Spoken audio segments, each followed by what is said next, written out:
Hey everyone, welcome back to the Daily Gold Podcast. Today we're speaking with Greg Weldon, the CEO and President of Weldon Financial, who publishes a number of research and advisory products for mainly the institutional but also retail audiences. Greg, as we get started, let's just talk about the bond market because you know, over the last couple months or so, bonds have sold off, yields are going up, and apparently that's not bullish for commodities or anything inflation related, but it's entirely bullish for the stock market, at least to begin with. And my question for you, with the way the bond market is, I mean, it seems like they want to keep it away from extremes because if interest rates are too low, then you have deflation worries. And it seems to me that if if interest rates rise to a certain level, it's going to become recessionary and a big problem for the budget. So, I mean, what do you make of that? And what are your thoughts on the bond market starting off here in 2013? Well, I think, it's very important to distinguish between bond markets while they're all very closely linked, especially right now, looking at the U.S. dynamic, looking at the European dynamic, and then looking at the Japanese dynamic. So to me, they're very separate issues, although certainly cover a lot of the same ground. I think in the U.S., you've been able to very effectively kick the can down the road. Here we go again, and it's going to be end of March until we have to face any tough decisions in terms of our long-term secular debt and deficit problems. Still public borrowing through the roof, probably a third record, year, or at least the third year above $1 trillion. That's all new debt, let alone the 16.39 soon to be lifted. Because it has to be, because that's full. You're at the debt ceiling with 16.39 in total sovereign debt issued by the United States government. I think that there's a litmus test out there for the Fed. I think that, there's an important point to discuss in terms of, countries that are trying to stimulate growth and can't, and that are watching their currencies strengthen, if they have, higher nominal rates, meaning yields are higher. So in places where they haven't been as aggressive as cutting rates, Poland, for example, you could really list a lot of them. Several of them are in Europe, a couple in Asia. They see their currencies are strong, their yields are higher, and that's generated demand for their currencies because there's no yield out there at all. And if you want to talk about the amount of bonds you have to sell this year, and then you want to throw all these countries into the loop, there was a really interesting story to me that speaks volumes to the global environment, the Fed, and its impact on global liquidity, and the ultimate, test for the U.S. bond market. And that is Slovenia now wants to issue their sovereign debt in dollars, $3 billion worth this year. That would be really interesting. So to me, and the reason they want to do it is because there's just so many dollars out there that there's demand for dollar products. There's a lot of dollars out there. Putting that demand up there, and the Fed's going to keep pumping those dollars. So this is the thought process behind the Central Bank of Slovenia, behind the government in Slovenia, in terms of their desire to issue dollar-based sovereign debt. So at some point, when are there more sellers than buyers? And I really believe without central banks, you're past that point. So, the bottom line in any bond market discussion, case in point Japan, comes back to how much debt is the central bank willing to buy. The Fed will be put to the test down the road after this, fiscal cliff, whatever you want to call it. It's really a major difference of opinion and philosophies that's not going to be reconciled easily. So I think there's a lot of problems out there. In terms of, the cost associated with rising yields, the government can't afford it, let alone can the consumer. So you're right, it would be very recessionary and very quickly. This is why the Fed's in play, and this is why the Fed keeps talking. Even yesterday somebody said, we're willing to potentially buy more than $85 billion a month. So, I got two follow-up questions. The first one, do you have any levels you're looking at on maybe the 10-year or the 30-year? I know the 10-year kind of has, it looks like the next major resistance point would be at about 2.4%. Again, that's the 10-year. Is there any level you're looking at that if the market went close to that point, we'd start to see, more Fed policy or more Fed intervention? Well, that's two different questions, because the point at which you break down is not yet the point at which the Fed would step in. So the first point being a technical breakdown point, man, you're really kind of testing it. On some levels you might say you've violated it and are now kind of retesting it with this little bond market rally we have in the last few days.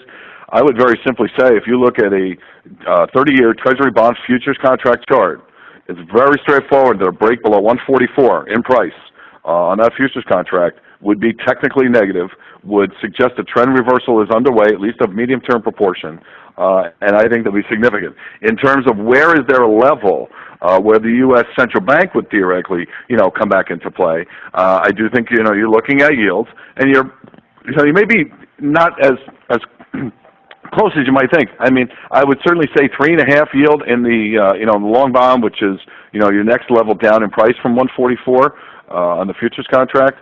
That probably is to be violated, and you're probably looking at something starting to push 4% on the 30-year.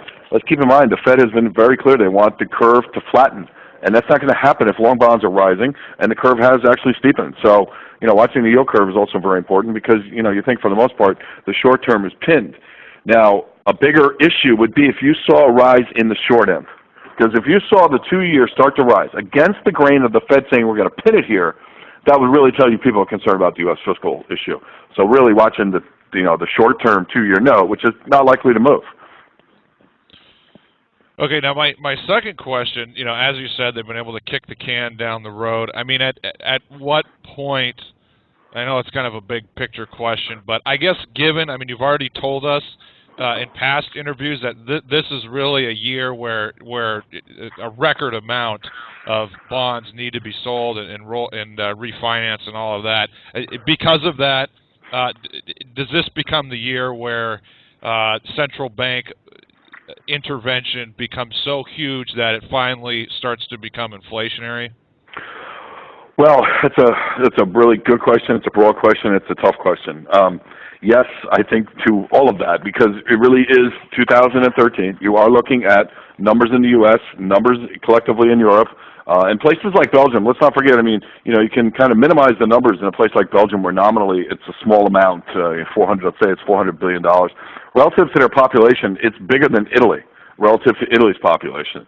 So Belgium, Austria, these places have tremendous amounts of debt, France, so on and so forth. Certainly Japan is a major issue. They're number one on the hit list. So yes, and you have less buyers. Okay, Chinese central bank is not a buyer of U.S. Treasury bonds right here. There's a whole lot of thought process behind what's going on there. Russia is the one that basically just said, yeah, we think this is a currency we're coming, and they're pointing the finger at Japan. Well, guess what? It's not like the Russian currency is real strong. Okay, relative to other currencies, it has not been. So it's almost like, okay, what's Russia's agenda here? You have a G20 meeting coming up. There's been a commitment not to devalue currencies. Are they setting themselves up to make a run on their own currency? Because exports, guess what? In Russia, on a 12-month basis, are down. They're deflating again. So the first time since 2008, 2009. So you have macro issues that tie into a potential bond market yield rise that can't be, absorbed. So, I do think it brings central banks back into play. The problem being, in the same context of everything I just said, pressure is coming to bear on central banks either not to be so aggressive. There's some criticism now of Japan. If you look at the moves in two currencies, Korean won and the Chinese renminbi, they're the biggest two movers against the Japanese yen. They're the biggest two competitors, export-wise. So that's one. Two, you look at a place like Norway, where they're complaining now about the currency because the krone's at a basically the highest trade-weighted basis since 1999, and you have a big move against the euro currency, and Norway's exports to every European country are down dramatically. So it's becoming, the macro issues are becoming so tense now, feeding into the trade dynamic, which is critical for markets to be supported to where countries can pay off their bonds. So it's all intercorrelated, and it's going to be really interesting to see how it plays out. I don't know. The Swedish central bank said today, maybe we should be irresponsible. Essentially, they said maybe we should allow inflation to rise temporarily above its target. It's basically at zero. So they're saying we got to be out of our minds aggressive here to get inflation above our 2% target. That's a big job when inflation's at zero and you can't generate any. So what they're saying is pretty strongly worded. And how central banks can become much more aggressive if you start to see economies roll over. And guess what? You're seeing it happen right now. Now let's get to, the ECB itself. What is going on with them? What should we watch for there? Can they have a major impact on markets like they've had in recent years, or might it be smaller this year? Well, I think that there's some missing of what's going on with Europe because it's kind of interesting. I mean, effectively, verbally, they did work bond yields down.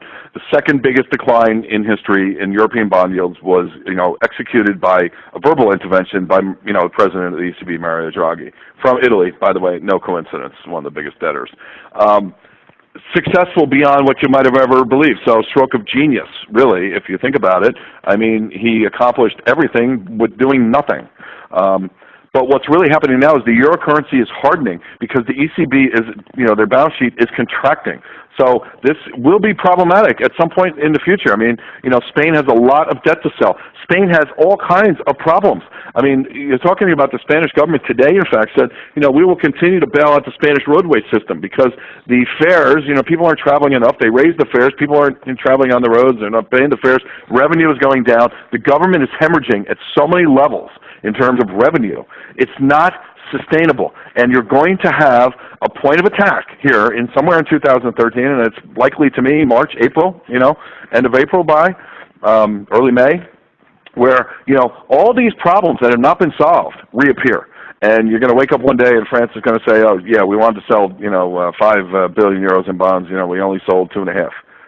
That kind of wake-up call is coming somewhere down the line because none of this stuff's been fixed, particularly in Europe. None of it. It's worsening. GDP is going down. Growth dynamic going down. Just revised German GDP estimates down, and that makes the debt higher as a ratio of GDP. It's that simple. So, Spain is looking at going over 100% this year for the first time, and no one's talking about that, but at some point they will be. Yeah, they're too busy talking about Apple, which I guess is the proxy for the entire stock market in the entire world. But anyway, Greg, I don't know if I want to get you started on Japan because I know that's really the worst. But are we just in the last couple of months? Is this the start of just a major monetization campaign in Japan? It's not the start. It's a continuation of. It's frankly something that we wrote about. What we did at the beginning of last year in our preview for 2012, we called it 12 for 12. And the number one thing, number one was Europe, number two was Japan, how they would have to expand their asset purchase program. They would be forced to because of the amount of debt they had to sell and how they wouldn't be able to pay for it if they didn't, if the BOJ didn't monetize more of it and work the yen down, which would they want to see because their exports were starting to falter. All that has come into fruition. 4 times they have upped their asset purchase program in the last 14 months. The most recent time, talking about, they started buying REITs, which they had talked about 2 times before. They're now doing that. So you notice the real estate market, the real estate stocks in Japan are very strong. They are now talking about giving out money to hedge funds. They're talking about creating a 50 trillion yen fund to buy foreign bonds. These kinds of things to drive the yen lower. And I think it's very interesting. It's had a big impact. The yen's move has been pretty significant. On the other hand, given how strong the yen has been over the last 5 years, it's still not that big. It could be more significant. I know the Japanese want it to be more significant. They're looking for 95 to 97 as equilibrium. And you've still got, 10 big figures from there. It's another, 9, 10, 11, 12%. And it's already been, anywhere from a 10% move to as much as, a 23% move against certain currencies. The question is, they have to keep going. So it's not even one of these things where now they're coming under some criticism. They have to keep pushing like they have throughout 2012, throughout 2013, to keep pace with the amount of debt. So this, just in terms of the percentage and all of the math, they can't stop here. So that makes it really interesting in terms of when do they start to come under real international pressure if the yen's really getting loose. And this is impacting other currencies already, Korea and China. And then you see this impact on global trade. And this is how trade wars start. This is how currency wars start. And I don't think that's outrageous to start to talk, start to use the phrase, potential for a currency war here. So, before we get to precious metals on their own, given everything that's happening, how in the world do we see precious metals break down? I mean, is the only thing that's potentially negative for precious metals the fact that Japan has all these problems, Europe has all these problems, and then maybe that drives some money into treasury bonds? No, I don't think that's any part of the story. I think it's very simply sliced and diced, Jordan. I really do. To me, it's so simple. If you throw up a chart, like an overlay chart of gold in yen, gold in dollars, and gold in euro currency, and gold in renminbi, it tells you the story. The central banks that are expanding their balance sheet, gold is up. Their currencies are down. They're debasing their currencies. You see it relative to gold. I think where we're headed, where a trade dynamic, trade-driven kind of currency war is bullish for gold in the sense that all these central banks are going to want to devalue their currencies relative to gold. If they can't devalue them relative to each other, I mean, this could be the sweet spot for gold. Could be. When you get talk from the Bank in Sweden, who has been one of the most responsible, most conservative, most successful central banks over the last 30 years since I've been doing this, is now talking about we should adopt an irresponsible policy because we have to. Employment's not growing. The currency is too freaking strong. And our exports are getting crushed. Boom, boom, boom. I mean, all their growth dynamic is disappearing in front of their eyes. And they're talking about we have to take dramatic measures to stimulate the economy and to work our currency lower. This is really responsible central bank saying this. I can't emphasize enough how much this means to me. Now, when you look at the European Central Bank, contraction in the balance sheet, okay? Gold in euro currency is breaking down.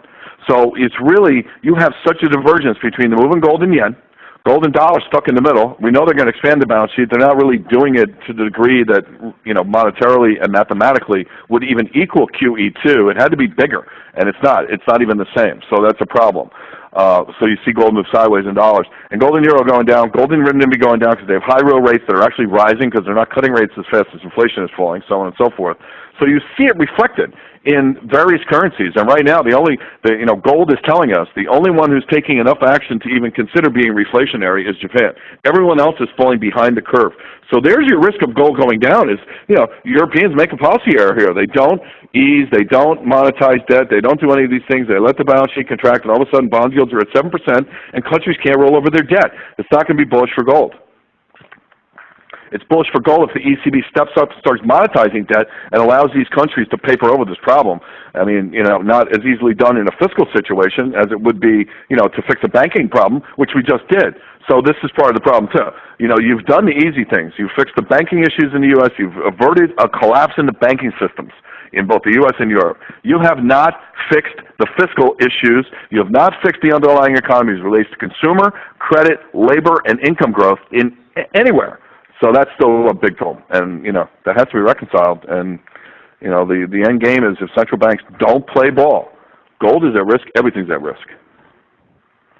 Now, let me get your thoughts on the technical action in gold, because just looking at the weekly and the monthly charts, to me it looks like it's making a bottom and possibly starting to turn. What do you see there? Yeah, I'm starting to like it right here. I mean, I think the most recent low is a very solid pivot. It's a tail. It's a reversal point. It's right in line with the 61% Fibonacci retracement of the move from, just below 1,800 down to that low. Right around here, you've climbed back up. The 100 and 200-day exponential moving averages have not crossed bearishly. They're just above it. You actually crossed the 200-day today. If you moved above the 100-day, you would also be then pushing the most recent high, which is kind of a pivot point, which on the, let me just make sure, I believe our Feb contract would be $16.95.40. It's not that far away. I mean, it's about $16 away. And to me, that would be a very good kind of short-term pivot. It doesn't mean we're in a blast-off bull market, but it says technically we may have turned, and kind of, that would to me shift the medium-term focus back to the upside.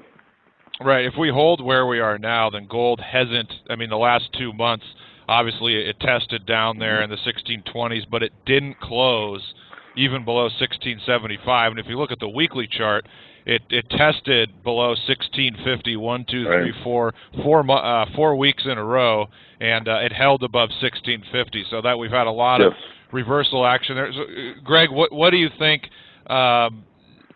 What has to happen in terms of a near-term catalyst for gold to rally back to 1,800 here? Well, I think getting this whole U.S. fiscal thing out of the way with some reconciliation doesn't have to be something everyone likes. I mean, the question is how austere might it be? I mean, the thought process is if it is austere enough, then that will bring the Fed back into play. Let's not forget, I think if we're not for this fiscal issue, the fiscal ceiling issue right here, and this whole tax cuts versus revenue versus we need to cut in long-term entitlements, I mean, it is serious. I mean, there's no doubt. And the fact that both sides are so far apart philosophically makes it so difficult to think there's going to be a resolution, okay? Especially with the political games that went on with the first part of this, where you got revenue concessions from the Republicans. It makes it very difficult politically to see how that's going to work out, which is exactly why, to me, gold's not going up because the dollar is not going down. The dollar is not responding to the Fed buying debt right now because it's concerned about the fiscal issue. If that is removed as a roadblock, I think the natural tendency would be for the gravity, it's science, the gravity is provided by the Fed because it keeps throwing more money, out there. I think ultimately that will weigh on the dollar and boost gold, and it depends on how austere a package might come, and then if it's austere enough, I mean, is that actually positive in that it induces the Fed to expand Treasury purchases more, and it's all about Treasury purchases because that's where the battle lies for sure at the long end of the Treasury curve. To me, it's the 30-year bond is the ultimate battlefield out there right now. And how can austerity? Yeah, I agree. I agree with your assertion there. And is it just the uncertainty of the situation that's weighing on precious metals right now? Well, yes, it's the uncertainty of the situation to the degree to which you see the backlash already in the public social media. I mean, in any forum that I go into that I enjoy talking to my friends or other people. I mean, to a person. They're all talking about how their paycheck is actually less, even though their taxes didn't go up, or however that worked out. I mean, I'm not even sure I understand the whole thing. I mean, I do, but I pretend not to because I don't want to get into it with people. But I mean, and they're upset because they thought they were not going to. Hey, I'm in the middle class. I'm in this class. I'm not. You promised me my taxes would not go up. Well, they kind of didn't, but they did because they are still paying more in withholding for certain things. So. People are feeling that, and I think that's a negative dynamic where if you bring another round of tax cuts where people are feeling the pinch when they have no income growth whatsoever from wages, none. I mean, nominal real income growth is negative. Nominal income growth is almost gone negative. It's the lowest, in 40 years in the U.S. in labor market history. That's no small thing. You don't have reflation in housing. Here, I'll give you an interesting thought, Jordan, just as it kind of lays out and then it ties in. What you can do, okay, in the U.S. now, you can judge the net change in net wealth of this country on a day-to-day and month-to-month, week-to-week basis just by watching the S&P 500 because you have no reflation in housing. You have sideways, you've got some stability. You're not going to get 15 to 25% year-over-year home price reflation that it was going to re-liquefy the wealth of America. It's not happening, okay? I think we can agree on that. It's certainly not happening from the labor market. There is no wage income push whatsoever, nor is there going to be. It's still a chronic unemployment problem that's going to take years to fix, simply. So the only place you have it is in the stock market. This is why the Fed does what they do, because this is where they can have an impact, and this is where you can tell. You can tell the success, reflation, deflation right now can be determined by, gold and the S&P 500. Right, and well, with all that being covered, Greg, before we close, are there any final thoughts you have on any of this, just summing it up? Well, I mean, it's become really so much tougher than you would ever think it could become. I mean, look at the base metals; they go sideways, they go nowhere. Look at the chart of copper. I mean, look at the coiling in copper. It's unbelievable. If you go back to really mid to late 2011, since then you have had a pennant pattern of monster proportions. And given that the contract, for copper, or the futures contract, is a fairly expensive contract now because the price is high, the swings either side of Nowheresville are pretty wide. My point in all this is it's been very treacherous trading, and I think that 2013 is going to bring us out of that to some degree. I think there's going to be some break in that. I think there's going to be opportunities to be had. Trading is not dead. The markets are not forever, unvolatile. Look at the currency volatility. Going up right now, this is a big signal to me that we could be coming out of, this kind of funk from a trading perspective where you will get some opportunities to trade these markets. I think it comes to the upside, but over the course of 12 months, it could come in 2 or 3 different directions, significant moves. So I'm excited about 2013 as we come out, particularly out of, towards the middle of March, that things are going to shake loose, and we're going to have some opportunities to make some money. Okay, well, on that note, Greg, before we close, why don't you tell our listeners about your services? I know you offer a free month trial.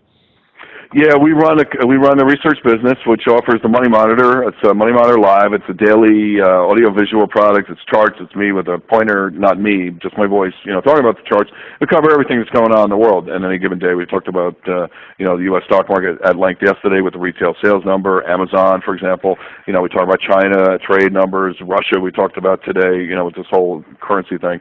And we also have the Trade Lab, which is specific trades. Breaking out into futures market, foreign exchange, ETFs. Touching the circumference of the equity market through the ETFs and some of the funds and stuff. From the global macro perspective, here are actionable trading ideas. We caught the short yen trade huge. It was a big trade for us. We have a couple of the big ones that are still on right now, and always looking for new ones that we put out to our customers. And we also do the S&P 500 tracker. It's a new thing where we rank all the stocks in the S&P 500. It's a momentum-based kind of quantitative tool that allows people to see what stocks are trending and what stocks aren't. And we do the Meta Monitor, which is our gold and silver product. We also offer money management, and anyone that wants information on that, there's a three programs we run, and there's data and information on all of that on our website. Well, all right, Greg, thanks so much for your time today and your fantastic insight as always. I really appreciate it and look forward to having you back soon. My pleasure, Jordan. Thanks.